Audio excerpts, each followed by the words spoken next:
For those just starting out, to those who built their reputation. In the detail industry, navigating the course is a daily grind. This is Play-by-Play, with industry professionals tackling topics and offering tips to help improve your game plan. Now, here's your play-by-play.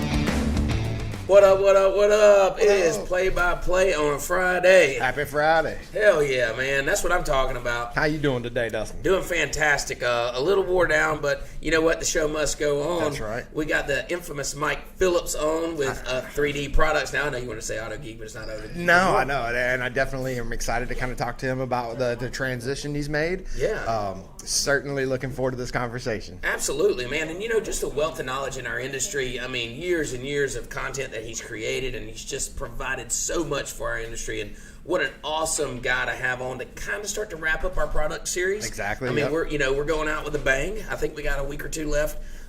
You have some special stuff coming, but this is probably our last one-on-one on products. And I tell you, man, we super happy to have him back on. Absolutely, and I'm looking forward to our next series we're going to be doing. I know we've talked about having some of our customers, the Detail Bookie software users on. Giving a little bit of background for some of these guys that, you know, they deserve some spotlight too. Oh, they do, man, and they all got great stories. And, you know, I think that for us to be able to give them a platform to tell their story on and tell how they've come up. Right. And, you know, that adds value to our industry, because when you hear other people's stories, sometimes it may motivate you to get out of a rut that you may be in, or just to know that, you know, entrepreneurs tend to be like it seems to be a lonely place sometimes. Sure. And to hear other people that go through this same thing, it's inspiring and it's motivating. So to give these guys and hear their story, obviously hear how the software's impacted their business as well. I know that'll be a portion of the conversation because we know that it has. Right, absolutely. And that's one of the things that I love about our group.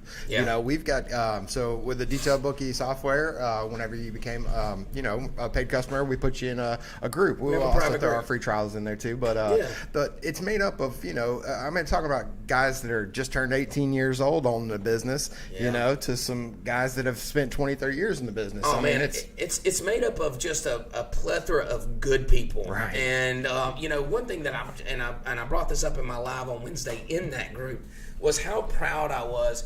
I follow all the groups, all the detail groups, or I guess all of them. I feel like it's all of them. And there's always drama.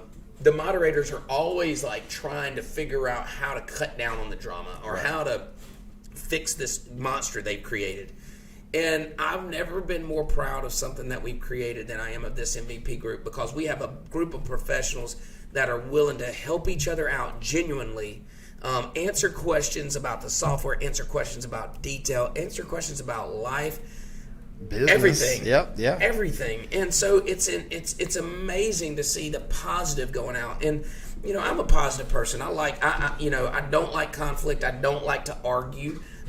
You know, everything's not always cherries and rainbows, but right, sunshine and rainbows. Yeah, sunshine and rainbows. Cherries and rainbows. Yeah, cherries and rainbows. Everything's Maybe like cherries and grapes. Yeah. But you know what? Listen, I like positive around me, right, and I like to surround myself. And this group is just like a group of happy people. Right, man. And it's awesome. They are very helpful, and I love the fact that, you know, when some of the younger guys ask questions, you know, because these guys, I mean, like Ben, you know, we talked to Ben yesterday. This kid is in high school doing his dude, what a hustler, man. I know. What a hustler. He's in high school, he's co-oping, there we go. He's co-oping, coming out, he's got a little trailer, and I say little, I mean, it's perfect for his setup. Right. You know, he hooks it up to his SUV, and he hauls around and goes to the cars. He's a mobile unit. And, man, I tell you, I talked to him yesterday in person, and I like looked at myself at like 14 years ago or something, or 15 or 16, however long it's been, I don't even know. But, you know, you could just see it in him. And so we're asking him questions about how he does things, and you know, giving him suggestions and stuff. And, man, you could just see the light in his eyes just lighten up, because he's talking to somebody that's been there and done it, you know, but he's just hammering away, and it's inspiring to me. I mean, he's like at a car lot that's literally right next door to in your detail shop. And didn't you also? It was funny. So we, we went over there to talk to him, and we used to detail this cars a long time ago, years ago. And, you know, they didn't want to pay no money, and they always end up with junk cars, just like most wholesale detail works. And finally we got tired of dealing with their bullshit, and so he picked it up, and kudos to him. I mean, it's paying, I'm sure he's got the payment thing worked out with him or whatever. Right. It's a good account for him. But we walked over there to talk to him, and they were quickly coming out to make sure that we weren't like poaching or trying to get him. I don't know. I didn't pick it up till afterwards. And then afterwards, I was like, I get it now. I mean, he really was thinking you was trying to 100%. take him away. Absolutely, he was. Yeah, no question about it. I mean, they came out there and stood right beside us until we left. Yeah, that's true. They weren't giving up. So but then he came over to our shop. We walked him around. Told him about our Rupes event that we're trying to get scheduled up. I'm working with S&N Products. Hopefully they're listening. S&N, we got to get together. Tyler and what's Miss? Oh my goodness, Rachel. Jesus, I was thinking Candace. I knew it was Rachel, and she came by my house for our birthday party the other night, and we were talking about it, but. We got to get it scheduled up and let them know about it. So if you're a local detailer around here, we are going to be putting together an event here at the shop. We just don't know the day or the time yet, but hopefully it's within the next month or two. Right on. That's the goal. We like to catch it while it's in the slow season, while the weather's cool. Hopefully on a Saturday. Sure. So we can get a little bit more, people can have the opportunity to come, the ones that are working during the week, they can't take off. So look forward to those things coming up, But back to the MVP group, which they're all part of it. It's just a proud moment, man, and it feels good to do something. And I know it helps you out a ton because a lot of guys ask questions about the software and things that things that we may have answered a few times, or but they're new, they don't know, and they can go in our group and ask. And they got just a line of people there to help them. Shout out to Desmond, man. He jumps in there and gives he's always the first one to get in there and ask that question, man. That's awesome. I appreciate it very much. Yeah, and it's just so cool. And to be able to help people, it's basically like, you got access to people 24/7. Right. That are people that go through the same thing, and they're willing to jump in there and help. It's really cool. We also got some other stuff coming up. My wife's gym. I know we've talked about it. It's almost done. Matter of fact, they put the ceiling fans in it today. I had to go meet the electrician. But super proud of her too. I guess it's a proud moment. It's a proud Friday. Oh, absolutely, man. I mean, the fact that she started out. I mean, literally, how long ago was it that she started teaching bar? It's about a year and a half ago. Yeah, right. Or a year and a couple months, and that she started teaching, got her license and all. And she's done group fitness for a long time, and so took the step to do it on her own, or to teach for different gyms, and now she's going to step out and do it on her own. And so we got the little gym upstairs put in, and it's just exciting to see it all coming together. I know our marketing team is working to get her website and Facebooks and all social media, all that stuff put up. But it's going to be big. Looking forward to it. Absolutely, man. And I know I'll be taking my lunch in my office, doing... Getting, yeah. Well, I don't know what it is, but I'll at least be watching. Something with a ball and a bar. Some bars. Yeah, I don't know. Sounds pretty cool, man. Speaking of training and working out, Dustin, how's that training you're doing for the triathlon, right? It's going great. I almost died this morning. That's not great. So I have a trainer that works with me on Monday, Wednesday, and Friday mornings, and... he like to killed me this morning. Dude, we were running sprints because I'm working on my time. I'm working on getting leader pace with my miles. In order to get faster over a length of miles, you got to start with shorter sprints. Right. And I run pretty good anyway. But man, we did sprints until I thought my tongue was going to fall out this morning. And then we pushed the weighted sled, then we drug the weighted sled with battle ropes. And then when it was all done, I can relate this to like building your own jail cell. Is I had to take the sled, which turns into a wheelbarrow style sled, down this long driveway to where we push it, and then I had to push it back up at the end of the workout. That sounds like a blast. Thought I was gonna die. You didn't throw up, did you? I did throw up. Yes, I did. When I didn't throw up there, I would never show him weakness. I'm just that kind of person, dude. I would never show him. Hell no, man. Now, isn't he also competing with you in the triathlon? He's not competing with us. There's a group of my friends that are competing. Trey, one of the detailers, is in there, and a few of my other good friends.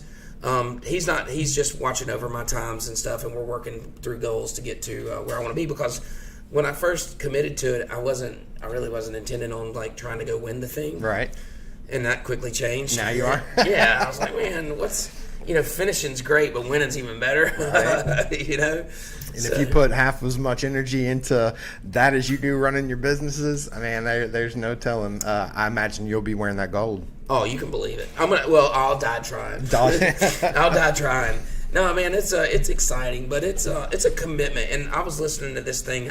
We were on live with Billy Boggess a while ago, right before we jumped on here, and I was listening to this thing about 2 things that successful people do to remain successful, and one of them is to get in like the zone and like get yourself in a zone and stay consistent and don't come out of it. So one thing that people are guilty of, if you start a diet and you have 6 days of success, and on that 7th day you want to reward yourself. Oh yeah. Okay, so you go have the beer and the pizza or whatever, and it's common. That's what everybody does, and then that's a snowball effect. Okay, well next week it's 2 days. Right. Next week it's 3 days. The next thing you know, you feel like shit again, and you're not doing what you were supposed to do. So it's getting in that zone, and that's where I want to be. I try to stay in there. Sure. And then the second thing is not letting anything take you out of that zone.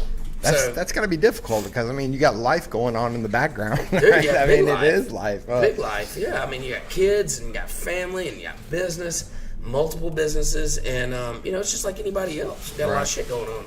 And you do the same thing that I can't remember who it was, Joel LaPalme, where you give your wife like 16 days or 5. No, I did not. No, I did not. I did give her some time. No, listen, we've been working through her gym, and I've been giving her time, and I've been giving her time to help build her gym up and stuff, and really trying to commit more to it. It's like everybody else's relationship. It's a give and take thing, and you got to find time to keep them happy. Right. Especially when they bring home a dog and you want to kill them. You did get a dog. I saw the post. You were talking about dogs, but I didn't actually think that you were gonna. Yeah, we almost had to name it Divorce. You mean name it Half Your Money Gone? Yeah, that would be better. No, dig a ditch, dig a grave. So grave digger. That's hilarious, dude. I can't believe that. No, it's but hey, listen, it's just like anything else. We just jump in there, try to help her, but I'm training hard. I'm loving it. I'm loving where we're at. It keeps us working hard in the business because I'm in the right zone. I'm in the right headspace when I get here. At least I'm throwing up in the parking lot. That's for sure. But talk about some people that's been on products. I think we're waiting on Mike Phillips to jump on here, but we want to talk about some of the conversations that we've had in the past and kind of take a look back and go over that. What was one of the most memorable moments in product on our podcast here for Play by Play? Well, what's one that sticks out to you? Talk about guests. It's probably not something that I don't want to single anybody out and say, but my favorite, honestly, Tommy. I love Tommy with Angel Wax. He's probably one of the chillest guys I've ever met, man. He's cool. He's just super cool, man. And he's himself. Like, you can tell, dude, he's not faking it for anybody. He's out in Vegas. I know that he's really working to get people to come to SEMA, and I seen him make another post, and I'm proud of to get that support built up, and more power to him. Well, he's living in Vegas, in the area, yeah. So that's your livelihood as well. Absolutely. Well, we compared it to people down at the beach, and so we're in a tourist, town or close to a tourist city, and we know the impact. If people aren't traveling here, it affects our friends' lives, it affects our lives. And so, Tommy's, in a sense, can battle in that with the, people backing out of SEMA.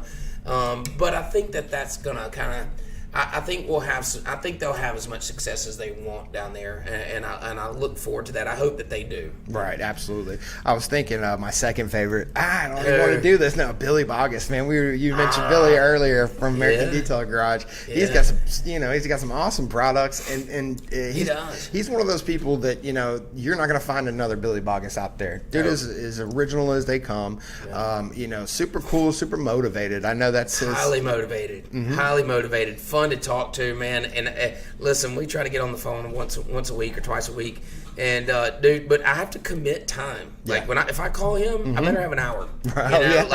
And you're gonna hear it. Yeah, it's awesome. And I'm gonna give it back. Right. And it's just like this cool dynamic. It's this highly motivating conversation of big shit that's always going on in his life, and and it feels good. But he did great on the podcast, and then coming out of that podcast, we started using F-Bomb, which is the all-purpose cleaner that he sells. And dude, it has been fantastic. Nice. We absolutely love it. So anybody that's listening that's considering it, go ahead, dilute it 10 to 1. Man, it's a hell of an all-purpose cleaner. We use it for seats, carpet. Man, we've used it on streets, on trailers and stuff. I mean, dude, it's really good stuff. What about Solution Finish, man? Christian Ashley West. Okay, let me tell you my two favorites. So, Chris West, Joel LaPalm, neck and neck, just because of great conversation with true businessmen that have been there. Right. You know? Yes. Oh man. Like they've been there. I mean, I don't think I've talked to anybody else that owned a semi-professional hockey team. And it's so cool that you knew that, right? Oh, yeah, I do my research. No, man, and they're just great guys, successful guys, have been there, done it, got the T-shirt, pissed on the flame kind of thing. Yeah. And, and it was really cool that they took time out of their day to be on our little podcast. You know? That was pretty awesome, man. And what about the Stark products? We talked to John Watkins. John, man, he's super cool. And knowledgeable, man. In the marine industry, like I said, I remember, exactly the first conversation I had with John, and years ago, and there was nothing in the marine world that would that would help as far as products were concerned. So John, and man, we've had so many good conversations, and I think that one of our next episodes coming up, we're going to sum all that up even better and try to bring some other people on. But speaking of bringing people on, and a man that knows products and then a man that knows detailing, this guy's a living legend, I believe, and without a doubt, I'll look to talk to him today. You want to bring on Mike? Yeah, let's bring him on. Hey. What's up, Mr. Phillips? Hey guys, can you hear me? Loud and clear, buddy. Sounds great. Okay. Hope I'm on time. I've got a lot of moving parts going on today. Oh, man, we understand. Hey, we appreciate you taking some time out and talking to us. Hopefully we don't hold you up too long, but always a pleasure to have you on and talk to you. I mean, like Ryan was saying, you're just a legend in our industry, and all of us look up to you. So appreciate you taking time out of your day to come holler at us. Hey, pleasure to be here. I'm actually in the middle of one of the things I'm doing right now. A lot of people don't know this, but are we live right now? Yes, we are. Okay. I didn't know if this was the mic check. And I am Mike doing a mic check. I left Auto Geek on Wednesday, July 7th. I turned in a formal resignation per my contract.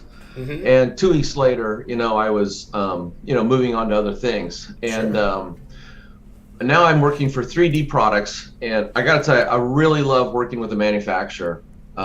It's, I worked with Meguiar's, but in the past they were a manufacturer. I worked with Auto Geek. They represent a lot of manufacturers.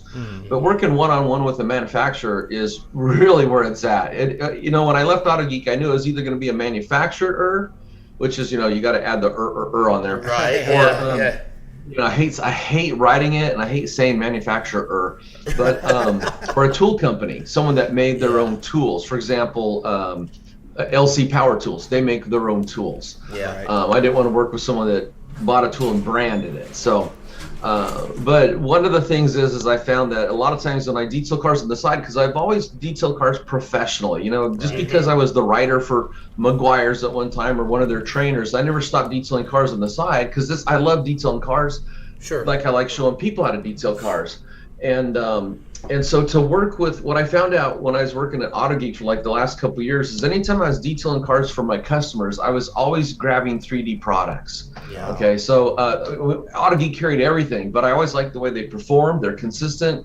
And when it comes to anything for the paint, wipe off is easy. And we all hate things that wipe off hard. Yes, and absolutely. Like anybody that's used 3D Speed knows that it's just a pleasure to work with. So that's kind of the nutshell version why I went to 3D. But part of my job working for 3D is creating content, just like I did for Meguiar's and Auto Geek. And 3D's never really had anybody that's worked for them that knows the detailing side and also is a typist. Can formulate a paragraph with a heading and put it on paper, that kind of thing. So for the last few weeks, I just been typing every day. I don't know if you can see these, but I got these things. These are my arm holder uppers. Yeah. And to keep Helps with the carpal tunnel. Oh, there you go. Nice. Yeah, right here. See these? I put my arms on these, and then I don't get carpal tunnel. That's awesome. Jessica, I think you need some of those. She's right off camera. You can't see her, but she's our producer. She types the scripts and stuff like that for all of our stuff we have going. And I don't look. Hey, hats off to you guys for typing, because I'm a hunter pecker. Yeah, it's I never meant to be a typist. It happened by accident, actually. After I lost, you guys want to hear the story? Yeah, absolutely. Yeah, that's what we're here for. After I lost my leg, I went back to college, because I wasn't going to stay at the job I was at. Things were really changing physically for me. Sure. And although I took typing in high school, it was right after lunch break, so I tended to fall asleep. Yeah. I never learned to type. So then when I went to college, I took a typing class because I knew this was going to help me in a lot of the other classes I was taking that had to do with writing and script writing for videos and things like this. And I probably wouldn't have applied myself very well, except for there's a really cute girl that sat next to me. I was single. Yeah, it's a motivation. I didn't want to look stupid in front of her. Right. So I applied myself, and I found out I could actually type pretty good. And of course, then it's just like anything. It's an acquired skill. The more you do it, the better you get. But at some point in life, I went to work for Hewlett-Packard in Corvallis, Oregon. And they bought these, there was 5,000 people that worked there. It was the inkjet printer division. And that's a small city. They had 2 full-time restaurants, 2 gyms, full-time, 24 hours, 7 days a week gyms inside the facility. See, Taco Bell, Pizza Hut, Baskin Robbins was in there. I mean, it was really an interesting experience to work there in the very early 90s. But with so many people there and so many people that did input through keyboards, they had a lot of people getting carpal tunnel problems. Oh, yeah. Sure. So they invested heavily in these things I just generically refer to as arm holder uppers. I think they called ergo arm holders.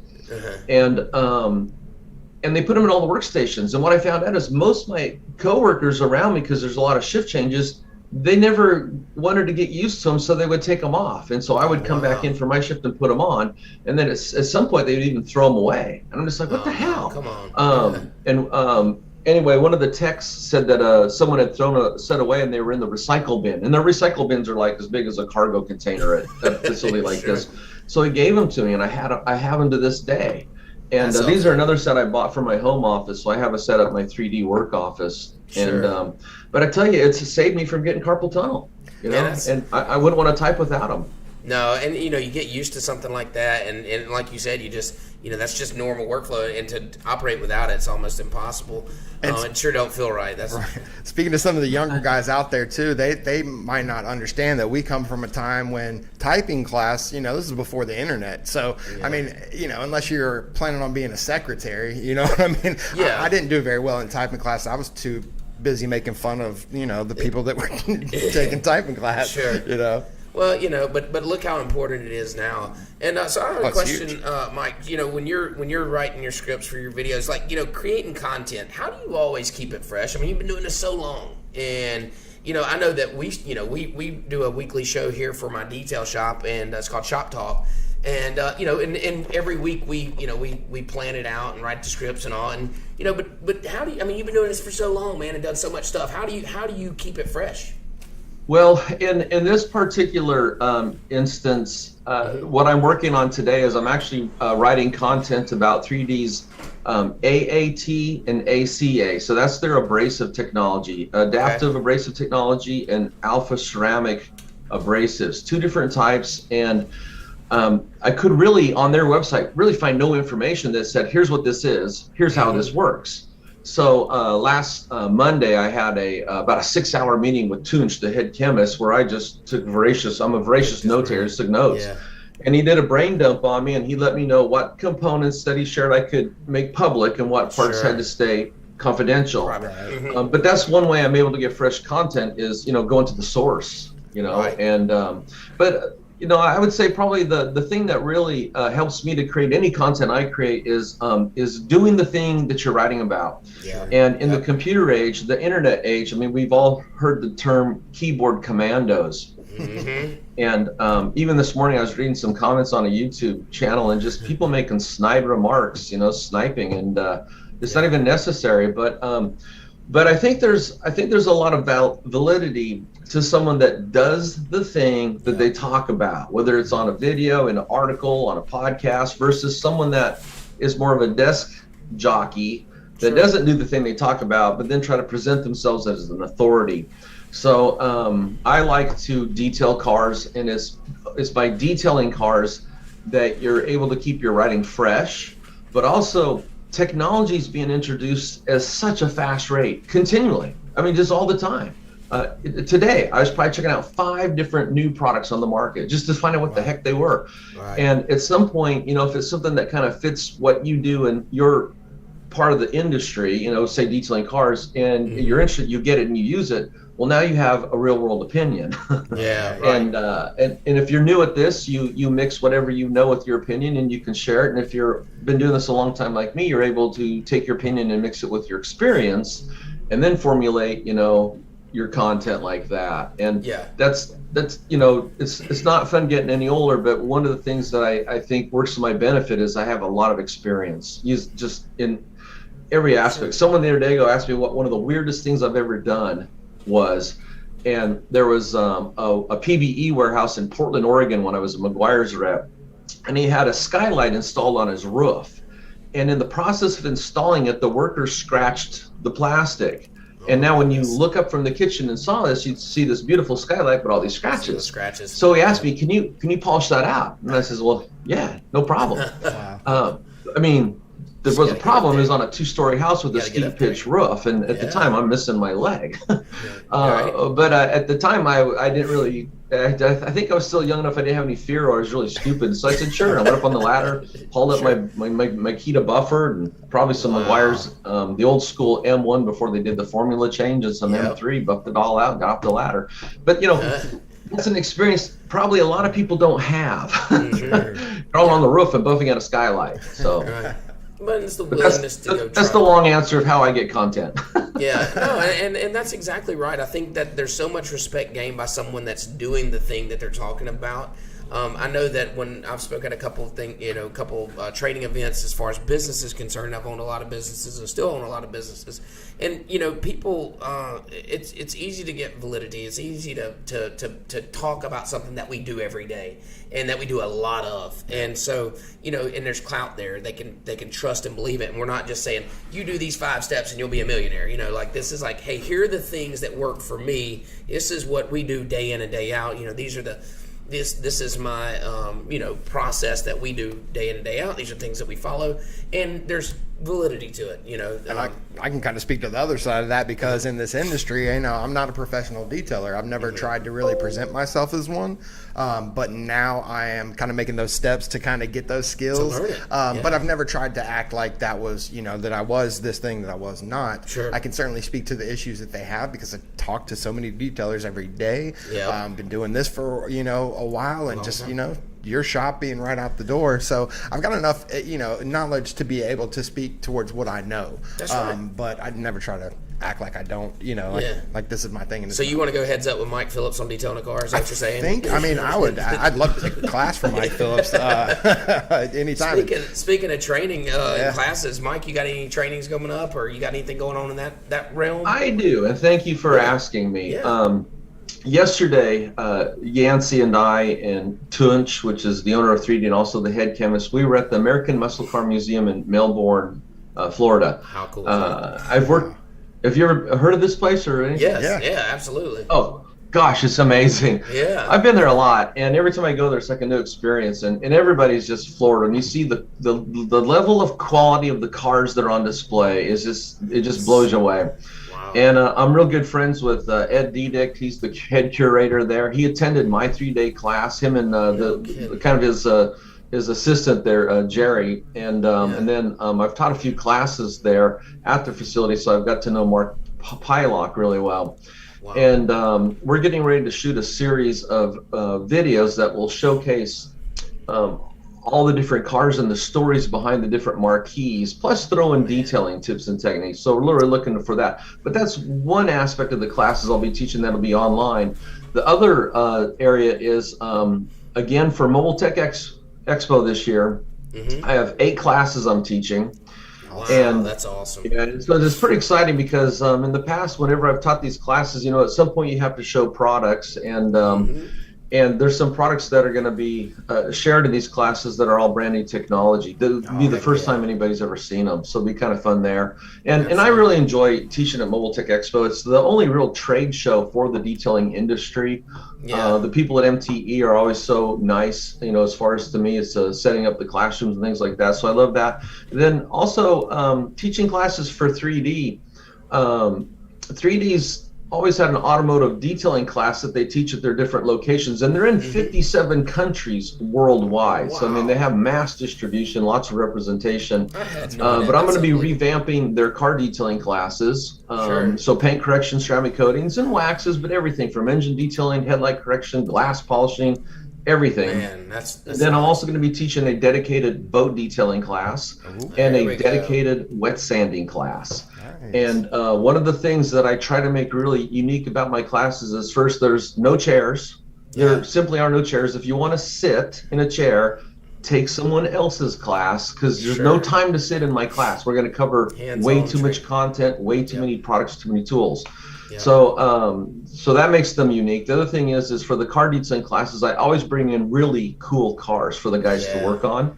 A lot of times they're bucket list cars. I'll never work on it again. It's just I have really good connections with all the car guys in my community, and of course everybody likes a free detail. So of course that's how I get those cars. But the other thing is I bring in the worst condition boats, and I always bring in dark colored gel coat boats that have oxidized to the point they turn white. And the reason I do this is because with the boat in just decimated condition, I can teach everything. If I brought in a new boat, I could teach how to put a spray wax on it. I could teach anything.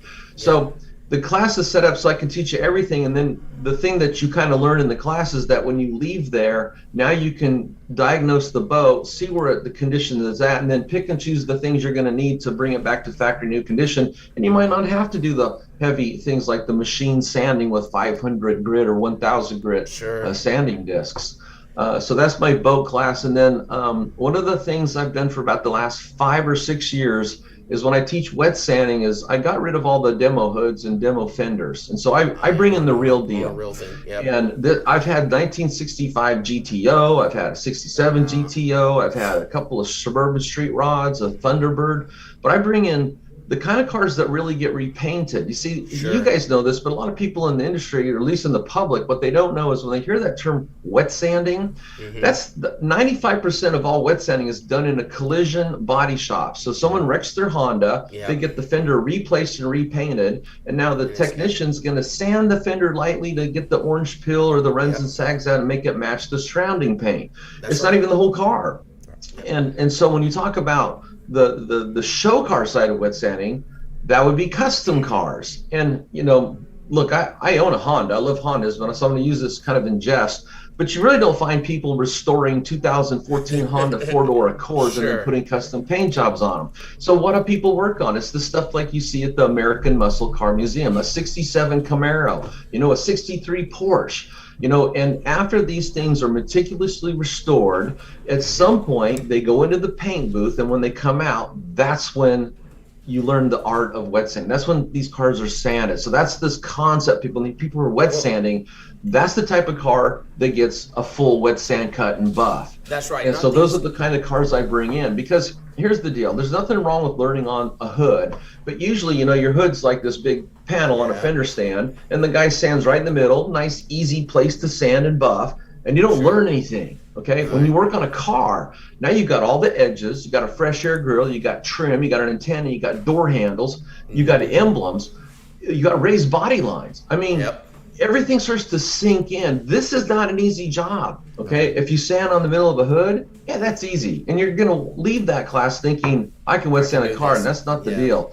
So I bring in the real deal, and we go through everything from, prepping before sanding, I always show how to take sanding marks out by hand, even though we're all going to use a machine. It's nice to have good hand technique in case you get into a tight area. Sure. How to use the rotary buffer to remove your sanding marks, and then how to use the DA to polish out hologram free. And then in most cases, we go ahead, if the paint is cured, and we use a ceramic coating on them. So, those will be the 3 classes I'll be teaching. And at this time, 3D has a brand new training facility in Santa Clarita, California. Okay. And they are building one in Ohio, and they have 32 stores in the United States that are all, welcoming these types of classes. So we'll have the classes in-house, and then the roadshow classes. Man, and then going around the world.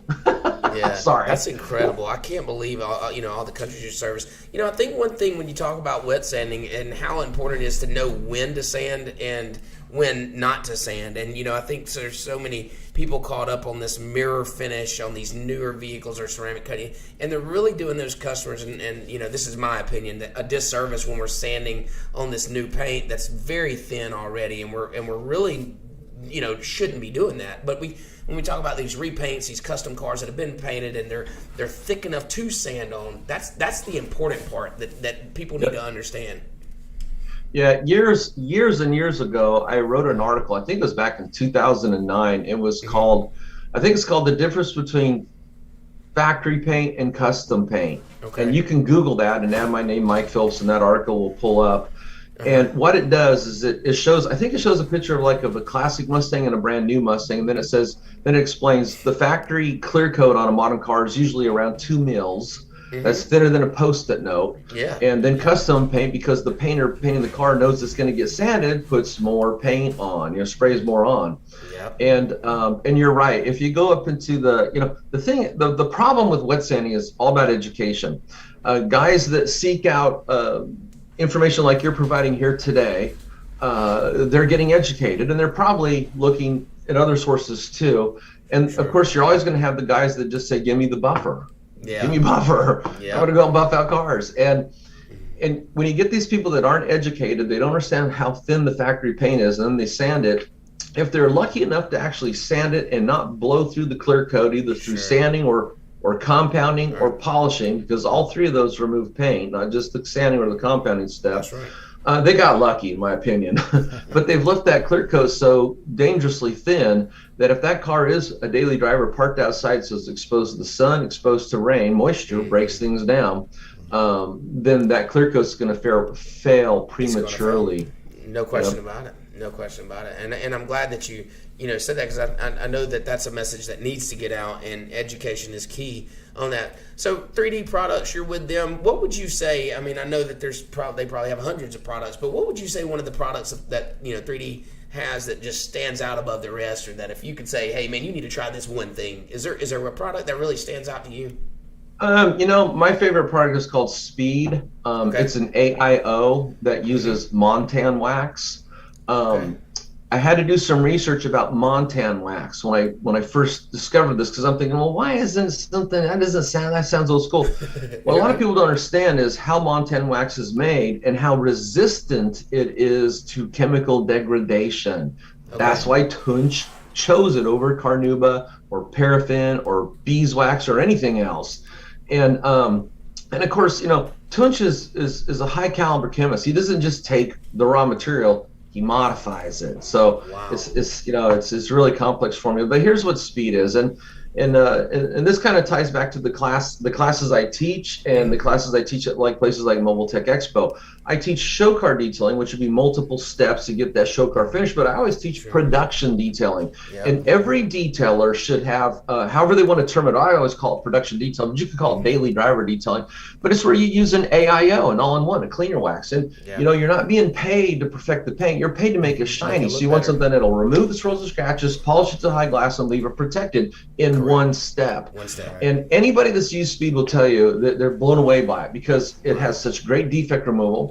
It polishes out to just a liquid shine, and then it leaves it protected in the wipe off. You cannot beat the wipe off. In fact, we've all had experiences with stuff that does not wipe off good. My normal practice is I'll buff out the entire car and then wipe it off, and it's not even a problem. In fact, the drier it gets, the easier it wipes off.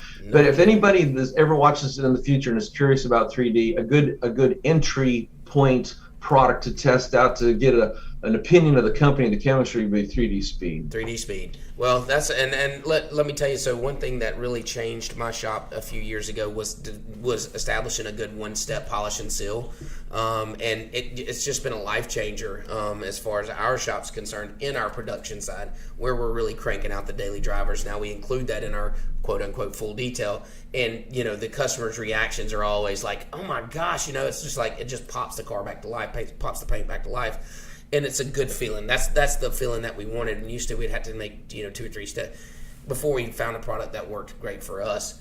So I think that the development of those products, I'm sure, has made the life of detailers a little bit easier along the way. Yeah. Well, it's anybody that's going to detail cars for money needs to have packages. You can't just have one package that fits every car and every customer. And your entry-level package would be your production detailing. More people want the basics. They want shiny paint, black tires, clean interior, clear glass. Four things. Yep, that's it. And I think that's where a lot of new detailers used to make the big mistake. I think because there's so much education out there via YouTube nowadays, I think a lot of guys that are getting into it, they do some research first, and they don't make the mistake of doing multiple steps to a car for no money. Now you do one step for no money when you start. But you gotta have a good one-step production detail, and then one of the things I teach in my classes is how to take that one-step production detail and make it a show car detail by doing just one thing that takes about 15 minutes. Really? And then that sets you apart from all your competition. Oh man! But we gotta get to that training class. We gotta get to that training class. What is it? Oh, I have to take my class to find out. Absolutely. Go to Mobitech. Yes, sir. We'll be there. We'll be there. Well, I think class number 7 is production detailing. We will absolutely be there. On that note, one of the things I'm always teaching guys is no matter what kind of detailing you're doing, but anytime you're using foam pads, wool pads on rotaries, microfiber pads on DAs, it's kind of a different story. But anytime you're using foam, I would always tell guys, to use more pads, because as soon as foam becomes wet, if it's a foam cutting pad, it just became a foam finishing pad. It's not doing what it was intended to do.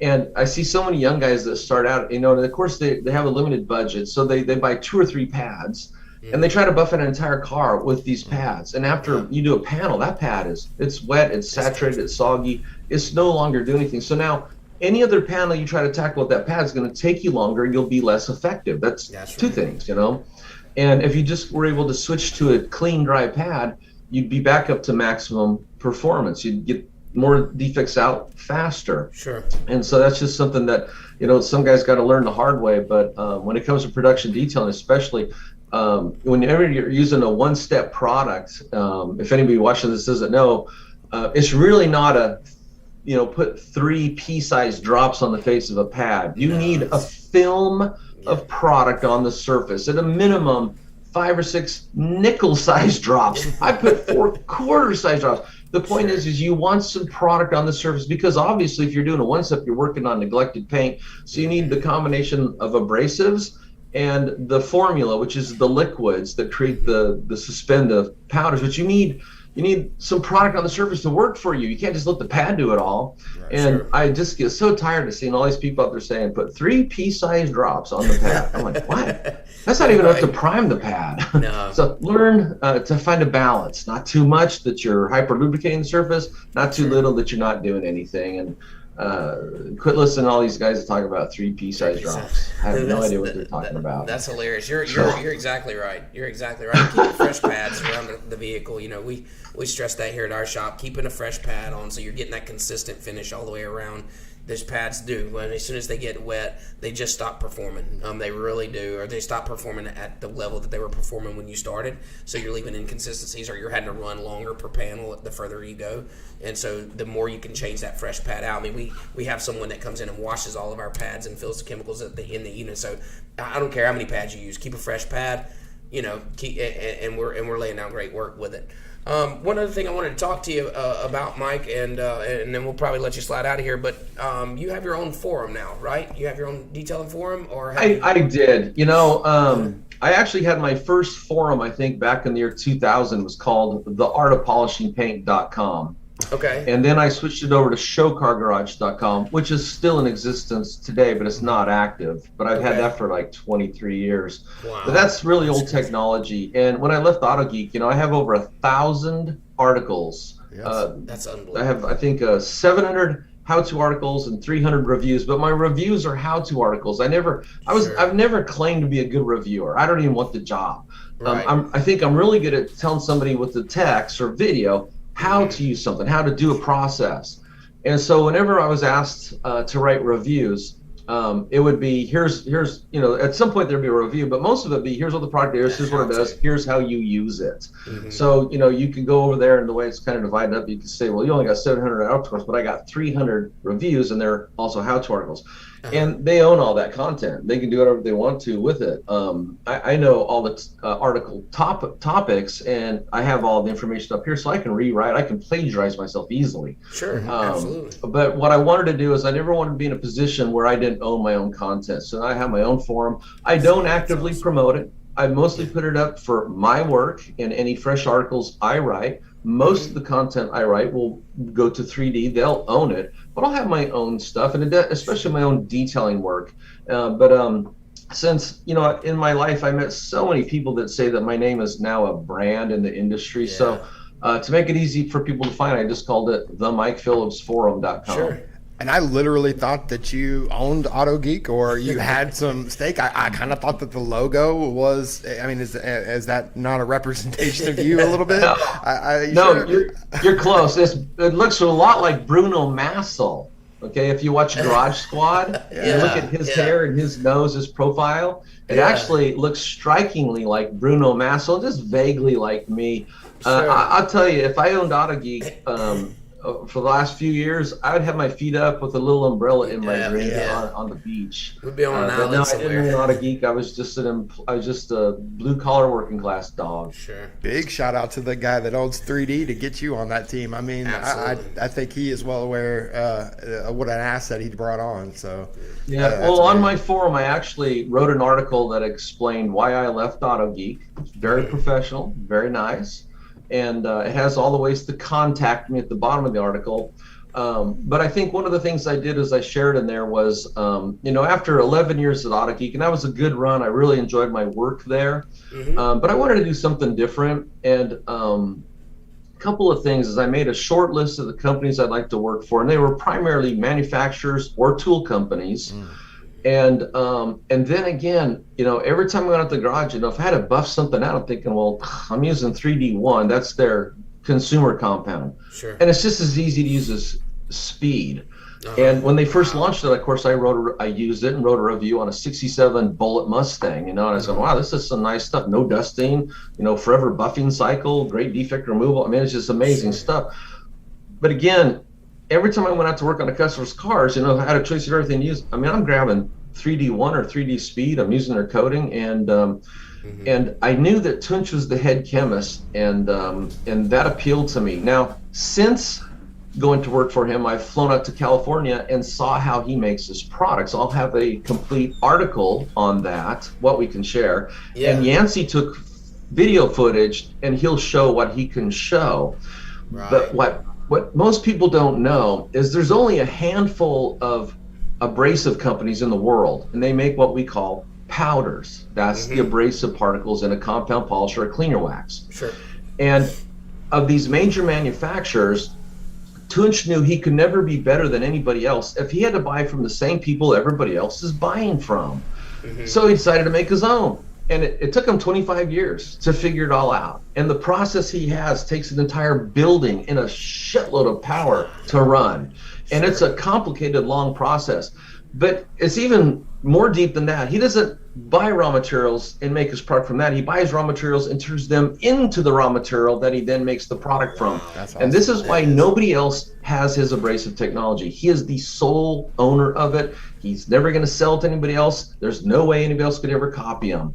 And that's I'm so glad that when I made the decision to go to work with Tunch in 3D, that then later I got a fly on see how it's made because it vindicated me. I was like, oh God. And then and I hate to sit here and just brag about 3D, but the other thing is everything they make is Prop 65 compatible.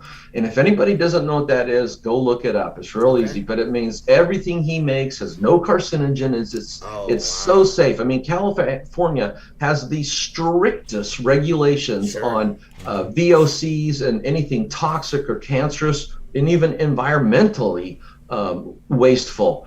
And all his stuff meets or exceeds all their standards. So it's safe for us to use and high performance too. So, leaving AutoGeek and going to 3D, the best decision I've made. It's been a lot. It's been fun already.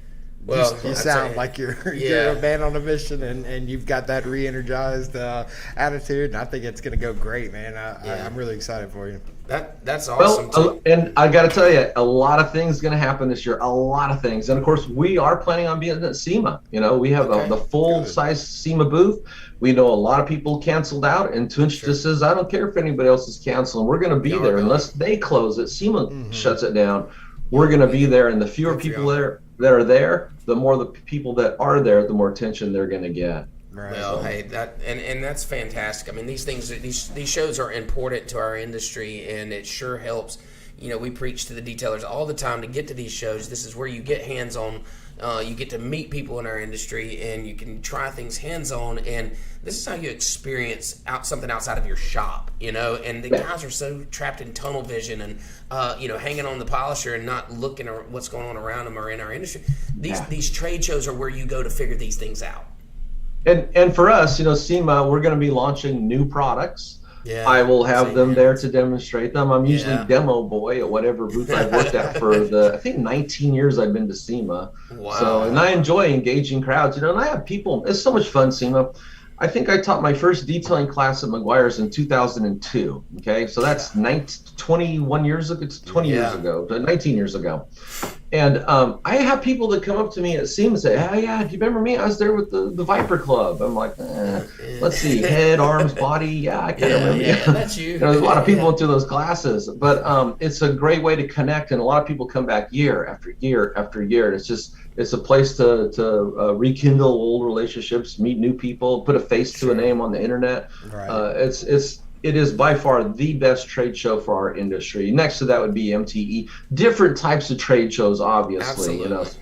SEMA's special equipment manufacturers, all the new cool stuff. But yeah, SEMA's going to be a blast this year. Yep. And MTE will be there for sure. We love that show. But Mike, we got to jump off, man. We really appreciate you coming on and talking to us, man. It's always a blast, and leave here feeling like we know a little bit more than we did when we started. That's for sure. Every time.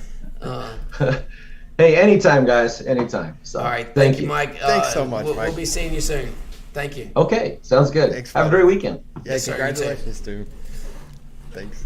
Man, I tell you, that's just absolutely awesome talking with him, and you always feel like you leave more than you came. 100%. I mean, that man is a wealth of knowledge, and he is, and he's got a passion for it, man. He's got a passion for it, and this stuff's not, listen, it's not easy being, the professional or the that deep in your industry or that deep in whatever it is you're doing. These, the expert or expert's expert. A handful of them. You know what I mean? That literally have that sort of really know. Yeah. And it's a commitment. It's a life commitment to learning and developing your craft, and to have somebody like that on, I tell you, it's amazing that our podcast we've able to have him on a few times. I think that was that third time. Yeah, and that's amazing. But you know what time it is? Oh, I know what time it is. This is my favorite time. Jessica, what time is it? All right. I love Hacker Hack. Ryan, tell us what Hacker Hack is today. All right, guys. So I actually went out there today and performed this hack, and we're going to show you some video here in just a second. But for you guys that do headlight restorations, let's say you find yourself in a pinch for whatever reason. You left your kid at the house or what have you. Yeah, your kid or your kit? Your kit. Oh, I mean, they make those headlight restoration kits. Yeah. Well, what I did was I actually took some toothpaste and a toothbrush, and I got The headlight, much better than it was before for without a doubt. So this is toothpaste. This is toothpaste and a toothbrush that you used. That's right. Yep. So we took, sprayed it down a little bit, got the dirt off, kind of cleaned it off, and then just put toothpaste on there. Try to use one with a little bit of a heavy grit, and then just went to town. So let me get to the science behind it, because obviously, guys, we're not restoring headlights with toothpaste over here at Easy In, and it's a hack. We're not telling you to go out and buy a tube of toothpaste and start restoring headlights, okay? But the science behind it is it's got a little bit of cleaning agents in it. Obviously, it cleans your teeth. And it's got some polishing agent in it. It's got some grit. Yep. It's designed to polish your teeth, okay? So it makes sense that if used agitated across the headlights, across the plastic, that it would polish it to a shine. So it makes sense that that the toothpaste would polish the headlight. And you're gonna have to go ahead and put some wax on it, make sure we get that sealed in, because otherwise, it's only gonna last as long as your sealant's gonna last. It's got to be protected. But if you find yourself in the middle of the woods without your polisher, without your compound, and only a headlight, and it's fogged, and it's nighttime, and it's oxidized, grab yourself your tube of toothpaste your toothbrush and polish away, boys. Polish away. No, it's a hack. Listen, guys, use your compound, use your wet sand, polish them out right. But if you find yourself in a pinch and you got some toothpaste, go ahead and handle it, man. Don't use it on your teeth. Use it on your headlight. That's right, man. All right, listen. So next week's show is going to be a great show. I don't know if we can tell it. Can we tell what we're going to do? Yep. Yeah. Okay, so we're going to actually try to round up a lot of the people that came on our show as selling their products, right? So we're gonna have like an action-packed, superstar studded lineup. That sounds so much better. I love it. Yeah, that's gonna be great. And we're just gonna have a group session, talking to everybody, hearing what's going on. It's gonna be a great show. I'm looking forward. I love these shows like this, man. Yes. They're so much more entertaining and involved. So make sure that you come by. Check us out. Again, we're on Facebook at Detail Bookie. We're on YouTube, streaming live. And we're also on Spotify, but we're much prettier to see in person. I know we got big numbers on Spotify. I don't know if that's maybe we're not as pretty as we think we are. Oh, maybe that's the case. Anyways, we'll see you guys next week. Thank y'all. Have a good one.